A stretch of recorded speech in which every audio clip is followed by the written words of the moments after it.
बच्चों आज हम संस्कृत खंड में प्रबुद्धो ग्रामीण चैप्टर पढ़ेंगे। ठीक है बच्चों। एकदा बहवः जनाः धूमयानम् आरुह्य नगरं प्रति गच्छन्ति स्म। एकदा यानी कि एक बार, बहवः बहुत से, जना लोग, धूमयानम का अर्थ है रेल, आरोही माने चढ़कर, नगर की तरफ जा रहे थे। एक बार बहुत से लोग रेलगाड़ी में चढ़कर नगर की तरफ जा रहे थे। तेषु केचित् ग्रामीणाः केचित् च नागरिकाः आसन्। उनमें से कुछ ग्रामीण लोग थे और कुछ शहरी लोग थे। मोनम स्थितेषु तेषु एकः नागरिकः ग्रामीणान् उपहसन् अकथयत्, ग्रामीणाः अद्यापि पूर्ववत् अशिक्षिताः अज्ञाश्च सन्ति। स्थितेषु ये बच्चों सप्तमी विभक्ति बहुवचन का प्रयोग है। देख रहे हैं। अद्यापि, अद्यापि में संधि भी देख लीजिए साथ के साथ अद्य प्लस अपि। तो सबको मौन बैठे हुए देखकर एक शहरी व्यक्ति ने ग्रामीणों का उपहास करते हुए कहा कि ग्रामीण आज भी पहले की तरह अशिक्षित और अज्ञानी हैं। न तेषां विकासः अभवत् न च भवितुं शक्नोति। न उनका विकास हुआ है और न ही हो सकता है। तस्य तादृशं जल्पनं श्रुत्वा कोऽपि चतुरः ग्रामीणः अब्रवीत्, भद्रनागरिक भवान् एव किंचित् ब्रवीतु, यतो हि भवान् शिक्षितः बहुज्ञः च अस्ति।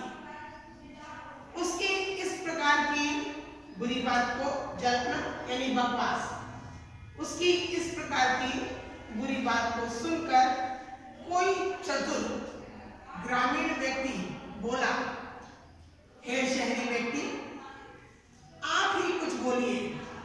क्यों? यतो ही माने क्योंकि, क्योंकि आप शिक्षित हो, बहुत जानने वाले हो।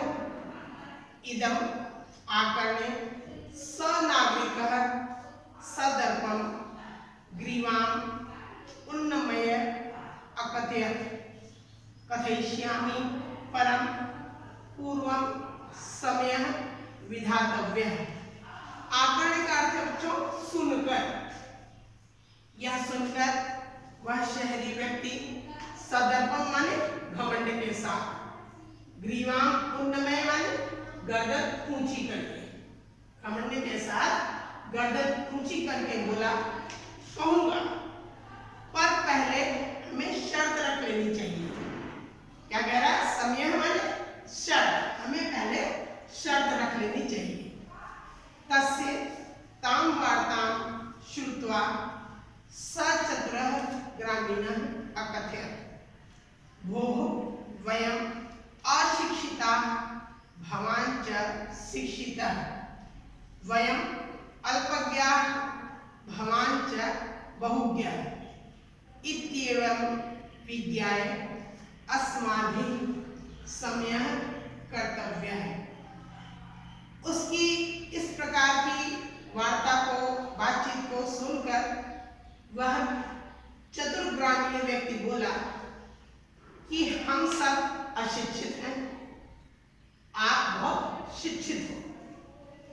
हम सब अल्पज्ञ माने कम जानना, हम सब कम जानने वाले हैं और आप बहुज्ञ, बहुज्ञ माने बहुत जानने वाले, आप बहुत कुछ जानने वाले हैं।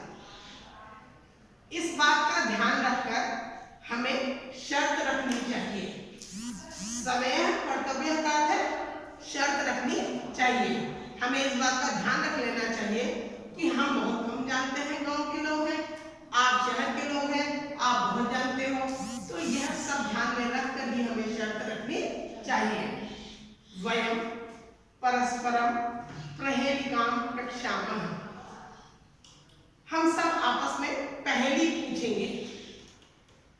यदि भवान उत्तरम दातुं समर्थः न भविष्यति तदा भवान 10 रूप्यकाणि दास्यति।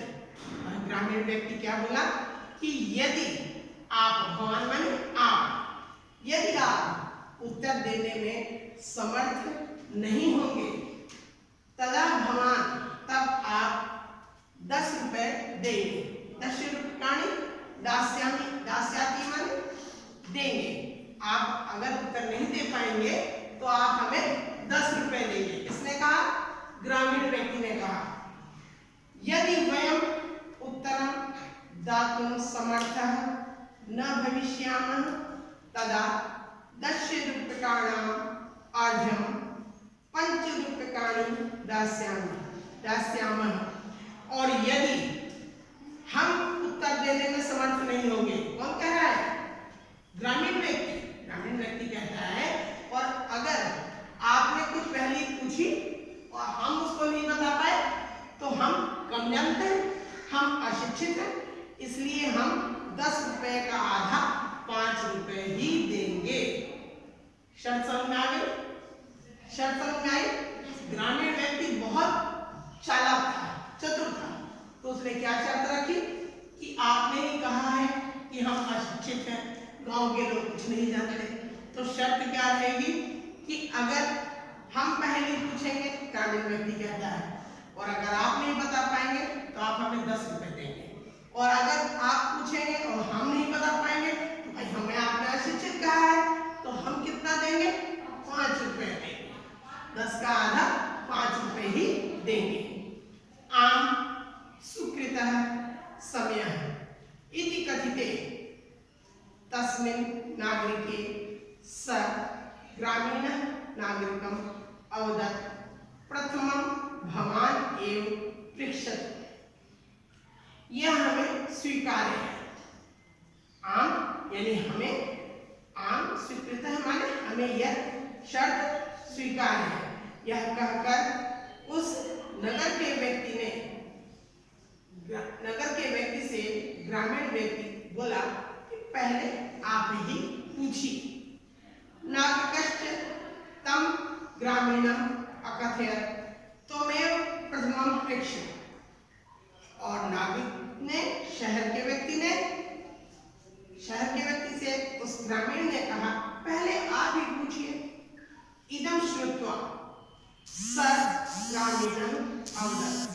यह सुनकर, श्रुत्वा का अर्थ है सुनकर, यह सुनकर वह ग्रामीण व्यक्ति बोला युक्तम, युक्तम माने ठीक है, अहमेव प्रथमं पृच्छामि, कहने लगा ठीक है मैं ही पहली पूछता हूँ। ग्रामीण व्यक्ति क्या बोला? अब देखिए श्लोक में, अपदो दूरगामी च साक्षरो न च पंडितः अमुखः स्फुटवक्ता च यो जानाति स पंडितः। ग्रामीण व्यक्ति ने पहली पूछी कि बिना पैर का है परंतु दूर तक जाता है, पैर नहीं है, दूरगामी दूर तक जाता है, बिना अक्षर का, साक्षर, अक्षर के सहित है, जो भी चीज है उसे बहुत से अक्षर है परंतु वह पंडित नहीं है, ज्ञानी नहीं है। अमुख स्फुटवक्ता, मुख नहीं है परंतु बहुत कुछ बोलता है, सारी बातों को बता देता है। यो जानाति स पंडितः, जो इसे जानता है वही ज्ञानी है, वही ज्ञानवान है। अस्याह उत्तरम ब्रवीतु भवान। कहता है ग्रामीण व्यक्ति कि हमें इसका उत्तर बताइए। किससे कहा? शहर के व्यक्ति से कहा। पहली आपको समझ आई? पहली समझ आई बच्चों कि बिना पैर के दूर तक जाता है, बहुत अक्षर है परंतु पंडित नहीं है, मुख के बिना ही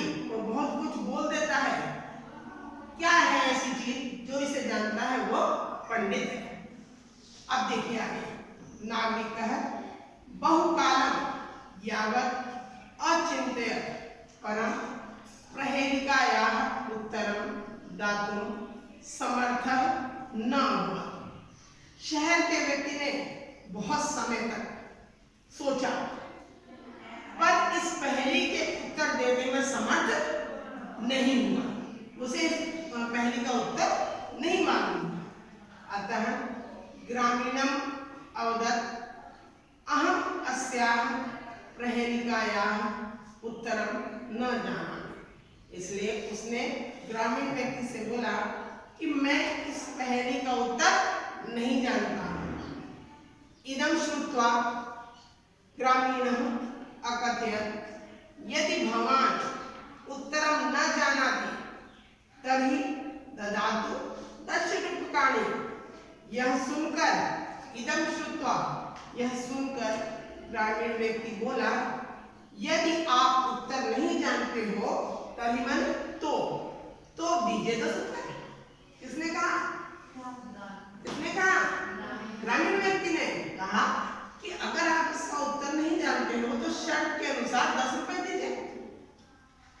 अतः म्लान मुखे नागरिके समयानुसारम 10 रूप्यकाणि दत्तानि। इसलिए दुखी मुख वाले, मुरझाए हुए, म्लान मुखे माने मुरझाए हुए मुख वाले शहर के व्यक्ति ने शर्त के अनुसार 10 रुपए दे दिए। समयानुसार माने शर्त के अनुसार 10 रुपए दे दिए। पुनः ग्रामीणों अब्रवीत इदानीं भवान प्रेक्षतु प्रहेलिकाम। तब गांव का व्यक्ति बोला अब आप पहेली पूछिए। मैं तो पूछ चुका। अब उसने शहर के व्यक्ति से कहा कि अब आप पहेली पूछिए। दंडदाने खिन्नः नागरिकः बहुकालं विचार्य न कांचित् प्रहेलिकाम् अस्मरत्।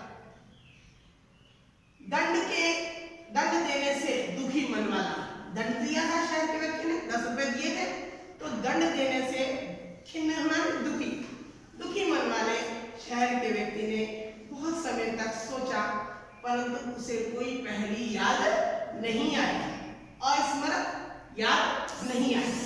अतः अधिकं लज्जमानः अब्रवीत् स्वकीयायाः प्रहेलिकायाः त्वमेव उत्तरं ब्रूहि। इसलिए बहुत लज्जित मन से बोला कि पहले आप अपनी पहेली का उत्तर बताइए। उसको पहेली तो याद आई नहीं पूछने के लिए। उसने क्या कहा कि पहले आपने जो पहेली पूछी थी उसका उत्तर मुझे बताइए। तदा सग्रामीणं विहस्य स्वपहेलिकायाः सम्यक् उत्तरम् अवदत् पत्रम् इति। तब उस ग्रामीण व्यक्ति ने हंसकर, विहस्य माने हंसकर, अपनी पहेली का ठीक उत्तर बताया। इसका उत्तर है पत्र। यतोहि मिलता है क्योंकि इदम पदेन बिना की दूरम याति। यह बिना पैरों के दूर तक जाती है। कौन? चिट्ठी, पत्र। अक्षरैः युक्तम अपि न पंडितः भवति। अक्षरों से युक्त होती है परंतु यह पंडित नहीं होती है। कौन? चिट्ठी, पत्र। एतस्मिन्नेव काले तस्य ग्रामीणस्य ग्रामम् आगतः। यह बताते ही उसी समय ग्रामीण व्यक्ति का गांव आ गया जहां उसे उतरना था। स विहसन रेलयानात् अवतीर्य स्वग्रामं प्रति अचलत्। वह हंसता हुआ रेलगाड़ी से अवतीर्य माने उतरकर अपने गांव की तरफ चल दिया। नागरिकः लज्जितः भूत्वा पूर्ववत् तूष्णे अतिष्ठत्। नगर का व्यक्ति, शहरी व्यक्ति लज्जित होकर पहले की तरह चुपचाप बैठ गया। तूष्णी माने चुपचाप बैठ गया। सर्वे यात्रिणः वाचालं तं तम नागरिकम दृष्ट्वा अहसन। सभी यात्रीगण बहुत बोलने वाले, वाचालम माने बहुत बोलने वाले उस नगर के व्यक्ति को देखकर हंसने लगे। वह क्या बना? हंसी का पात्र बना। तदा स नागरिकः अभवत यत् ज्ञानम सर्वत्र संभवति। तब उस शहर के व्यक्ति ने अनुभव किया कि ज्ञान सर्वत्र संभव है। गांव और शहर से कुछ नहीं होता, ज्ञान गांव में भी हो सकता है। ग्रामीणाः अपि कदाचित् नागरिकेभ्यः प्रबुद्धतराः भवन्ति। ग्रामीण व्यक्ति भी कभी कभी शहरी व्यक्तियों से ज्यादा बुद्धिमान होते हैं। बच्चों, आपको प्रबुद्धो ग्रामीण यह लेसन अच्छी तरह समझ में आ गया? आया बच्चों? आप इसे पढ़ेंगे, समझेंगे, और अगर आपको कुछ समझ में ना आया हो तो फिर से मुझसे पूछ लेंगे।